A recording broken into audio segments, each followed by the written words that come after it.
continuing coverage of United States versus Sean Diddy Combs from the Hidden Killers podcast and True Crime Today. Closing arguments in the case of Sean Diddy Combs, and only one side got their full 5 hours of closing arguments in today. The prosecution. We're about to break down what happened, what it means, and also what is next in the federal trial of Sean Diddy Combs. So here we go. Let's just get right to it and what happened today. Assistant U.S. Attorney Christy Slavic made a dramatic, uncompromising closing argument, explicitly labeling Sean Diddy Combs as the head of a sophisticated and violent criminal enterprise operating behind his celebrity persona. She described Combs as someone who consistently acted above the law, leveraging fame, money, and influence to silence and control victims and witnesses alike. Slavic argued that the sheer volume of illegal activity, hundreds of individual acts over nearly 2 decades, was orchestrated methodically by Combs rather than sporadic or impulsive misconduct.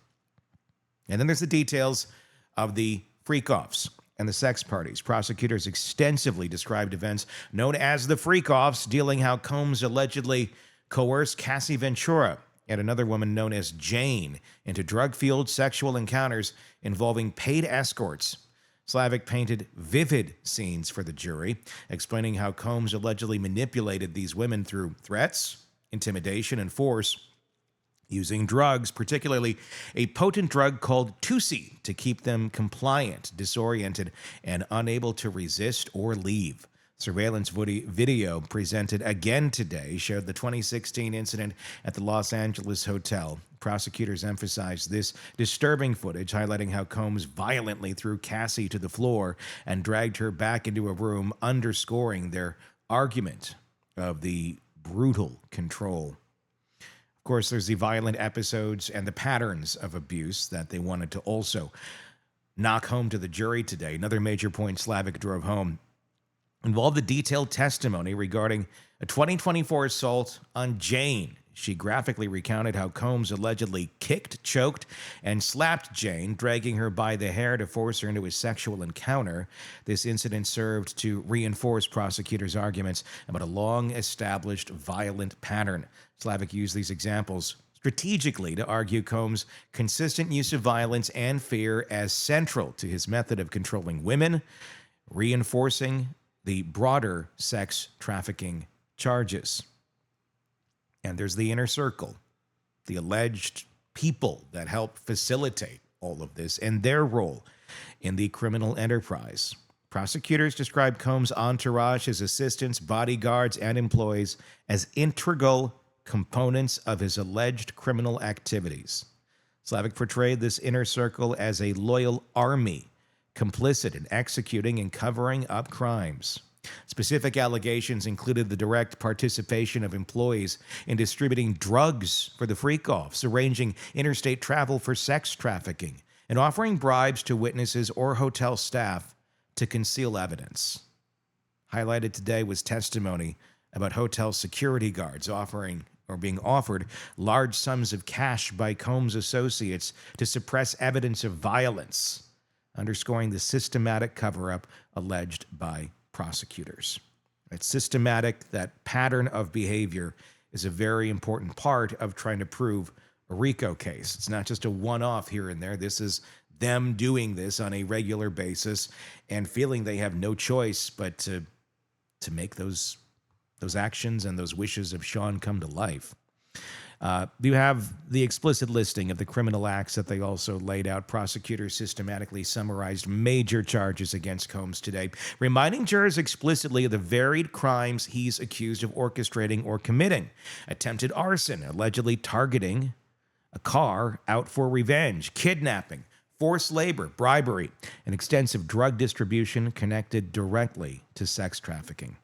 Slavic made clear each of these charges was backed by weeks of detailed testimony, documentation, and compelling witness statements. How will it all land and what it means? That's what we'll get to next. Thoughts on everything they laid out, and they did that for 5 hours, not 5 minutes. So that's the 5-minute summary of what they laid out today in court. What I find fascinating is every single charge that is sitting there. It's kind of like they're going to spin the roulette wheel. All it takes is one charge, and he is in prison for pretty much the rest of his life. Well, at least a good chunk of it. A good chunk of it. I mean, okay, so he gets out when he's 70. He's in the prime of his life right now. So to me, that's a life sentence, really. And it just takes one charge. So really, that jury, they go into the room, they only have to decide on one charge, and his life is completely changed. It's career ending. It's possibly life ending, as in terms of freedom, you know. And then the people around him, what are they going to be charged with? Because he didn't act alone. Immunity. Well, true. I think you got a lot of that, and I don't know. I think anybody that came forward thus far is probably pretty safe. Maybe that one assistant, if they can find other charges there, and I don't know what type of deal they made with her either. I mean, it could be a very, you're going to need to testify for us, or we may or may not arrest you, but you will be arrested guaranteed if you choose not to. And well, let me ask you this. Is Cassie safe after this? Does he hold so much power in this community? I don't know. The rap community, you know, whatever enterprise he had going on, is she safe after this? Because without her, this did not move forward. Yeah. I wonder what life's going to be like for her. This is a big deal. I mean, she almost needs witness protection, I would think. I don't know. I mean, I don't know that there's a lot of, I just don't know the answer to that. I'm not close enough to any of that to know. Does he still have power? Does he still have goons out there who are willing to do his work? Or has pretty much everybody just ran away from Diddy? You know, it's a good question. And now that the money's going to be gone, because I'm sure a lot of people look the other way because there's so much money at stake. If the money's not there, I don't think he's going to have people there. And I don't know that anybody's going to want to put their well-being in jeopardy for Diddy. Right. No money, no problems, right? I mean, that may be the thing here. Yeah, no money, no problems. It's he'll discover that when he becomes a preacher in prison and then opens up the mega church when he gets out. That's right. You know, as much as I don't even want to think about that, but I think you're 100% right. Yeah. It's equivalent to when a star cancels an engagement because of dehydration. Like, yeah, I totally saw that coming. That was on the bingo card. Yeah. Yeah, you just nailed it. Racketeering conspiracy, that's charge number 1, RICO. We'll break it down here and what it all could mean. He's accused of operating and managing a criminal enterprise under federal racketeering laws. Prosecutors claim he coordinated activities involving sex trafficking, forced labor, obstruction of justice, bribery, drug use, and financial manipulation as part of a long-term criminal pattern. The RICO charges essentially bundle multiple illegal acts under one overreaching conspiracy. It's also why they were able to go way back in time and pull things that would have already been out of the statute of limitations and charged them in this case, or brought them into the RICO charge as part of the conspiracy that otherwise couldn't be prosecuted anymore. That's how they did that with R. Kelly as well. Same principle. They're arguing that Diddy's actions were organized, systematic, and involved other participants or co-conspirators. And that's a part we didn't really get, I think, a lot of evidence on for co-conspirators. I mean, unless they can count, and I could be right, I could be wrong on this, I don't know. Are we counting people like his assistants and people who willingly worked for him as co-conspirators? I mean, they'd be working for the company, but they're doing illegal acts for that company. Does that make you a co-conspirator? I don't know. In my brain, it sounds like it does. Yeah, an illegal brain, I don't know. I think a lot of us were expecting to hear okay, and here's another person that's being indicted, and they got another trial over here. And we didn't really see that. But like I said earlier, I think the folks who did bring a lot of information probably got immunity or some sort of a deal to testify so they could get that information from them. Otherwise, they could have just lawyered up really, really, really quick. And I'm guessing the government said, if you do that, we're just going to take you away too. So That's how they get people to talk. yeah. Because they had, there was a lot of those people who worked for him could face serious charges or could have faced serious charges for what they were doing. I'm going to ask it a question because I am curious about this. Could a co-conspirator...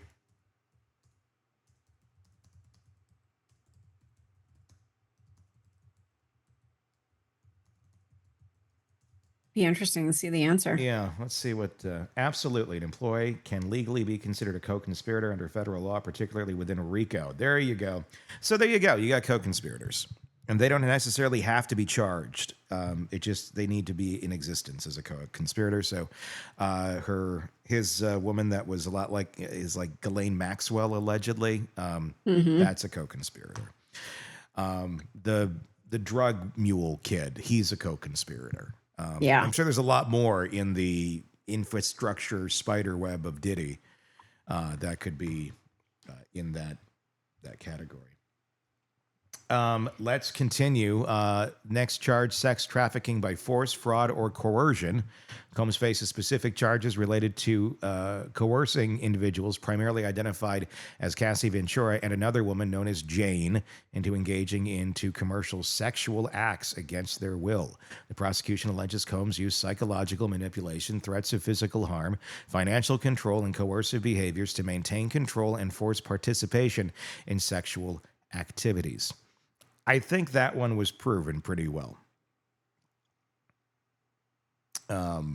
Yeah. I think it was. Transportation to engage in prostitution.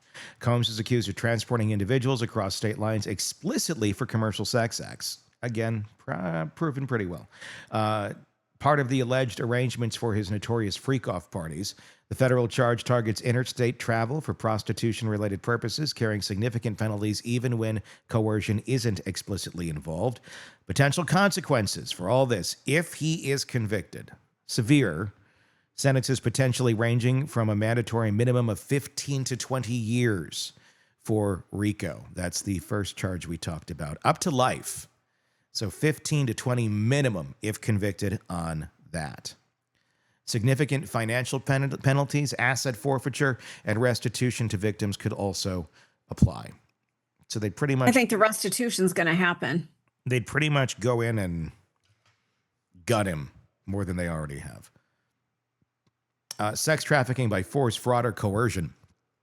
These ones carry minimum sentences of typically 15 years with potential life imprisonment if severe circumstances or injuries are proven.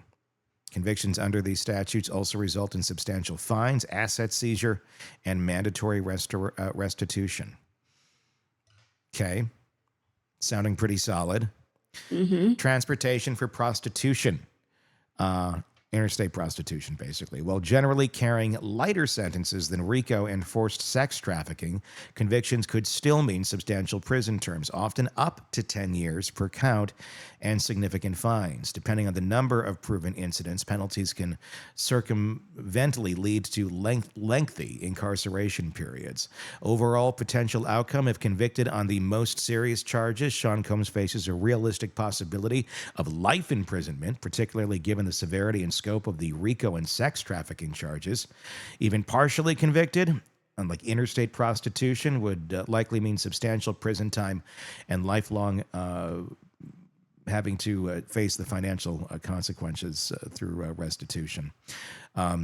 So, he could end up just getting could really be a couple years if it's just on interstate prostitution. I'm not feeling that. Are you? I'm not, but I don't know. Juries can be tricky. He's pretty polarizing figure these days, but this is a New York jury. And he was, a pretty big figure in that city for quite some time. So do you think this is the end of royalty and hip hop? I mean, Jay-Z is still out there. Who else is left? Well, it's one thing to be like a major artist, and I guess you could call royalty, but I don't think like Jay-Z parties it up like Diddy did. He did, and he's more private than Diddy is. Diddy was, Right. Look at me, look at me, look at me. So Diddy was an interesting character. There's no one else I can really think of that was like Diddy, that actually, had the power and wasn't just trying to look like it. The only one Kanye's trying. Yeah, but Kanye went nuts. Right. The only other person I can think of in hip hop that also kind of faded into the back, but was also a very successful business person, would have been Master P. He had, and I always wonder, like, how? like most of your artists were not big. Like, you had a handful of hit songs, but he had a clothing line, which was pretty big. I think maybe a lot of the money came from clothing. I don't know, but I was always kind of wondering, how the hell does he have all this? He never had a remote amount of success that was comparable to, like, Bad Boy Records or Death Row Records. They had some, but it wasn't to that level. There's incredible markup in clothing, though. I think Yeah. if you do it right, I bet you can make a mint. I bet you just make bank like crazy. Remember back, and this is insider information, but we would give away T-shirts at the radio station. Mm-hmm. Those T-shirts, and I remember I bought some when I worked in promotions for our radio station, or was forced to do promotions. Let's put it that way. I didn't typically do it, but T-shirts were 25 cents a piece. Now, Back if you think then. about it, I just went to an AC/DC concert. Paid $75 or $50 for a T-shirt. And so this was probably 20 years ago that they were 25 cents a shirt. But even, let's just say for inflation's sake, it's $1 a shirt. No, They're charging $50. If you're getting screen printing on it and it's a shirt of and it's like a not a super, super cheap one, you're talking at least probably $250 to $350 for a okay one. You're probably $5 to $7 for a thicker, better quality one. Yeah, Raw cost. The one at the AC/DC concert was not high quality. Yeah. It was a cotton, like a jerseys shirt, no big deal. Like something you'd find at Target maybe. Yeah. No big deal. We should be putting merch on our thing, and I haven't. And I always hate it because you have to put such a markup on it to make anything, and I feel like an asshole because I'm like, even like at minimum, I feel like that's really expensive. But everybody has it out there. It shouldn't be for me to judge. If you want to spend your money on it, I appreciate it. But there is such a huge markup on some of that stuff, or you have to mark it up to make money because some of these things, unless you're producing it directly and shipping it yourself, but if you're doing one of these services where they print it and somebody orders it,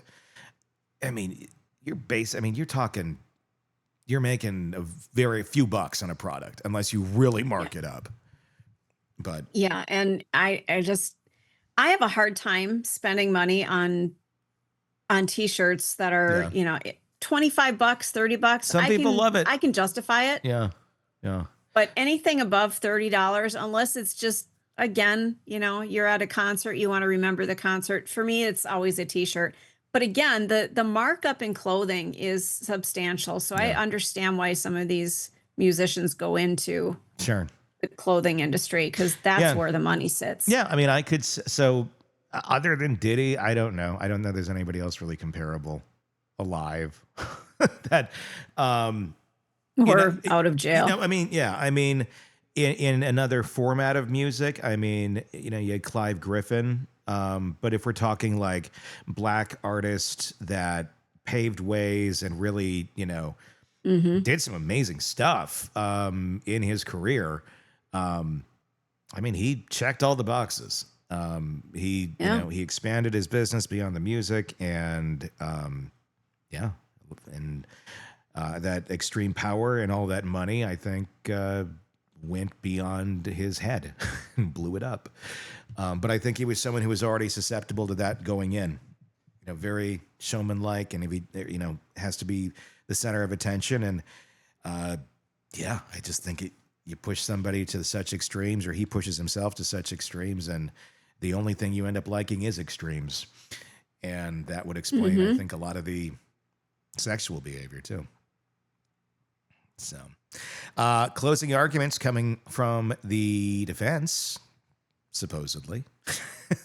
That'll be on Friday, and we'll see where that all goes and give you a recap of that. And I'm going to guess, if they wrap up early, it could go to the jury in the afternoon. I would say probably more likely they might just say Monday, we'll pick it up. But we'll see. Depends. They got to be arguing something, I would think. I don't think they're just going to go, we rest on that, too. I'd be shocked. I would think so. I would think. And don't forget, we have a holiday coming. Do you think that jury wants to have that looming over their head? They got no choice about that. That's this next week. So are you saying you think they'll get it done before the 4th? Like that'll be incentive to wrap it up? So that's what I'm thinking. It might be an incentive then to start tomorrow if the defense is done by then. Because there's still rebuttal too. True. But if the defense doesn't do anything, then maybe I don't know. If you got that and you got rebuttal, I'm guessing Monday. And then it'll be 4 days until they probably, I don't know, 2 or 3, probably a 3-day, 4-day week. I don't know what have their schedule for. I don't know that it's going to take very long. I don't think it is. I'm going to say if they have a full day, if Monday is a full day, I think Monday will get a verdict. I think whatever day it goes on, if it's a full day, we'll have it. If it starts really late in the afternoon somewhere, I think you're up for the next. But dang, there you go. That's the latest in the world of Diddy. Sure to comment in the comment section on YouTube and let us know what you think. Also, if you're listening to the podcast, wherever it may be, check out our YouTube channel, search Hidden Killers with Tony Bruschi, and comment there. And now you can even comment before anybody else when you become a premium member on YouTube. You also get access to all the videos before everybody else. That's how you get to comment before everybody else. So if you want in on that, check that out. It's a new premium service that we're offering on our YouTube channel. Just search Hidden Killers with Tony Bruschi. Until next time, for Stacy, I'm Tony. We will talk again real soon. Craving non-stop true crime updates? Press subscribe now and get the latest cases, analysis, and expert commentary delivered straight to your feed. Only from the Hidden Killers podcast and True Crime Today.